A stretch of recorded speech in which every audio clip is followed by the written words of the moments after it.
Olá pessoal, hoje a gente vai ver um pouco sobre padrão espacial e nós iremos ver como se calcula e teremos também um pouco sobre a teoria de um dos métodos mais eficientes para se definir o padrão espacial de uma espécie ou população. Bem, o padrão espacial, como todo mundo sabe, ele pode ser aleatório, agregado ou uniforme. Tá? Conceitualmente, o padrão espacial é o desvio da aleatoriedade, sendo que esse desvio ele pode ser tanto agregado quanto uniforme. Tá? Vale lembrar também que toda vez que nós estamos testando uma hipótese de completa aleatoriedade espacial, ela pode ser aceita ou refutada. Quando uma espécie apresenta a hipótese de completa aleatoriedade espacial aceita, o meu padrão será agregado. Caso ela seja rejeitada, eu terei duas opções, uniforme ou agregado.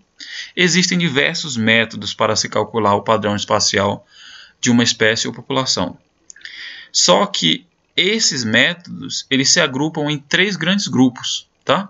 Os métodos baseados no uso de unidades amostrais, métodos baseados no uso de distância e os métodos baseados em estatística de segunda ordem. Nessa aula nós iremos ver os métodos baseados em estatística de segunda ordem.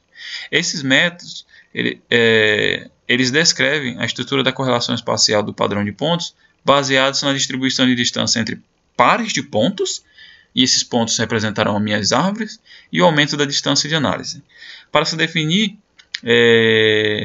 o uso desses métodos, nós temos que definir dois pontos. A minha distância S, que é o meu raio, e a minha distância máxima. Lembre-se desses dois pontos. Distância S, que é meu R, que é meu raio, e minha distância máxima. Tá? E a significância desses valores, a significância deste índice será testada através do meu envelope de confiança a 95% ou 99% de probabilidade. Tá?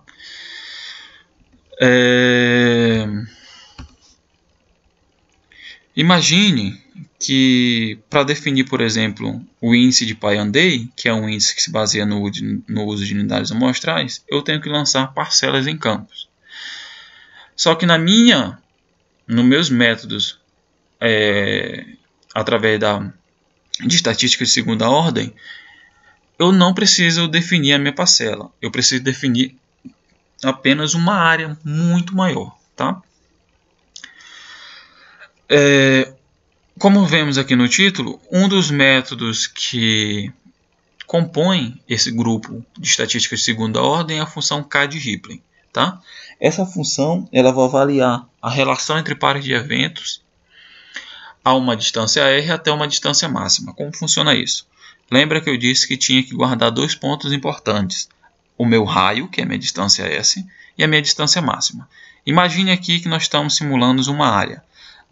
Essa área possui 200 metros por 150. Quando nós vamos observar em qualquer artigo produzido, nós temos que a distância S definida, que é meu raio, é de 5. Mas essa distância você pode variar de acordo com o seu objetivo. Tá? E a minha distância máxima vai ser definida como a metade do meu maior eixo da minha área. No caso, o maior eixo da nossa área aqui é 220, certo? Então, eu defini a minha distância S, que é o meu raio, de 5, e a minha distância máxima, que é a metade do meu maior eixo da minha área, de 110. Tá? Então, distância 5 e distância máxima 10. O que isso significa? Que eu vou avaliar a minha relação entre pares de eventos a cada 5 metros até uma distância máxima de 110 metros. Tá? Então, a nossa área aqui, imagina que nós temos nela uma floresta. Tá? Nós temos aqui diversos indivíduos de uma população. E escolhemos aqui um indivíduo, esse que está em vermelho. Tá? Esse procedimento que eu vou citar agora, você deve fazer para cada árvore dentro dessa área, que está dentro do meu pontilhado. Essas árvores aqui fora, elas não vão ser calculadas, elas estão aqui só para exemplificar um fato interessante mais à frente. Tá? Então, nós definimos que o meu raio, que a minha distância S, é de 5, e minha distância máxima é de 110. Tá? Se o meu raio é de 5, eu vou pegar a partir do centro da minha árvore selecionada, um raio de 5 e jogo um círculo. E vou contar todos os indivíduos dentro desse círculo. Lanço mais 5 e conto todos os indivíduos dentro desse círculo. Mais 5 e conto todos os indivíduos dentro desse círculo. Ou seja, à medida que eu vou variando o meu raio, eu vou definindo o meu padrão espacial em diferentes medidas de distância. Primeiro 5, depois 10, depois 15, até dar, por exemplo, a minha distância máxima de 110. Nesse caso aqui nós não colocamos uma distância máxima de 110 porque era apenas para ilustrar, tá? Então esse procedimento eu vou fazer para todas essas árvores aqui. Mas não se preocupe que você não vai fazer isso à mão. Nós temos um programa que nos salva de fazer isso, tá? No entanto, um caso particular ocorre quando a minha árvore centro, que é a árvore vermelha, está na minha borda, tá? Que é o que ocorre com essa árvore aqui, tá? Qual é a problemática aqui? A problemática aqui é à medida que eu vou lançando o meu raio de 5 e aumentando até minha distância máxima, eu não vou ter o número de indivíduos igual a uma árvore que está aqui no meio, tá? Por exemplo, eu lancei 5, contei o número de indivíduos, tudo bem. Eu lancei mais 5, contei o número de indivíduos, tudo bem. Porque essa árvore aqui ainda não entra se você for continuar o círculo aqui. No entanto, quando eu for lançar o meu raio de 15, essas árvores aqui fora já entrariam. Ou seja, eu tenho um número menor de árvores. E isso vai me resultar em um viés na estimativa da minha função K, tá? Então esse basicamente é como funciona a minha função K de Ripley, tá? Como avaliar o resultado da minha função, tá? Nós definimos lá a distância máxima, né? Nesse caso aqui eu peguei de um livro, então não está a distância máxima de 110, mas só para exemplificar não tem importância, tá? Esses pontilhados aqui são os meus intervalos, né? Então nessa área entre os meus pontilhados eu tenho a minha área de completa aleatoriedade espacial, que aceita a minha hipótese de completa aleatoriedade espacial, tá? Então, se a minha linha, essa contínua, estiver somente dentro dessa área de completa aleatoriedade espacial, o meu padrão é aleatório.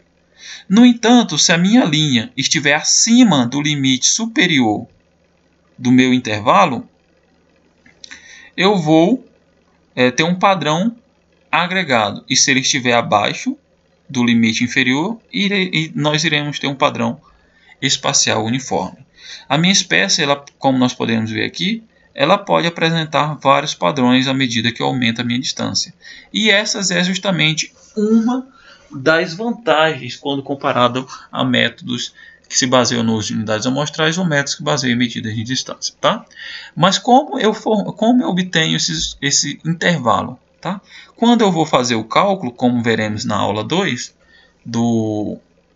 da minha função K de Ripley, eu vou guardando valores de desvio. Esses desvios, valores positivos e negativos, vão formar minha área de completa aleatoriedade espacial, certo?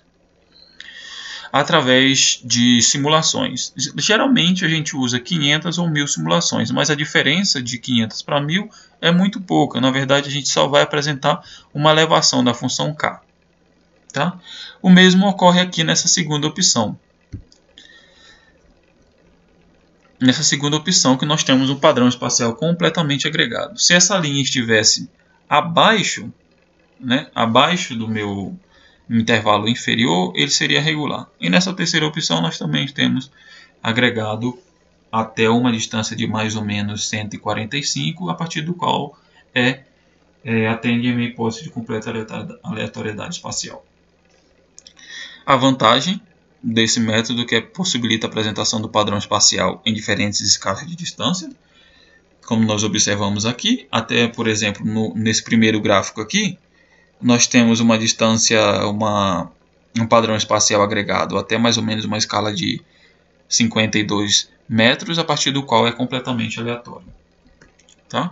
Permite que o padrão observado espacial seja comparado a modelos conhecidos e pode investigar o padrão segundo alturas e classes de diâmetro e classes de altura. Ou seja, eu posso utilizar esse método para definir o meu padrão espacial em classes de diâmetros, por exemplo, diâmetros menores que 50 e diâmetros maiores que 50. A grande desvantagem desse método é que eu preciso das coordenadas cartesianas ou geográficas de cada indivíduo na minha área. Tá? Nessa área aqui, por exemplo, nós temos que ter a coordenada cartesiana de cada indivíduo desses aqui. Pode ser a coordenada UTM? Pode. Tá? O importante é que eu tenha a localização das minhas árvores na minha área. Tá? E outra desvantagem, que a meu ver alguns autores citam, mas eu não acho assim um grande problema, é a necessidade de pacotes estatísticos para realizar as análises. Mas nós temos aí um pacote que é livre e que realiza essa análise muito bem. Tá? Bom, pessoal, essa é um pouco para você ter entendimento de como nós iremos calcular a função K de Ripley.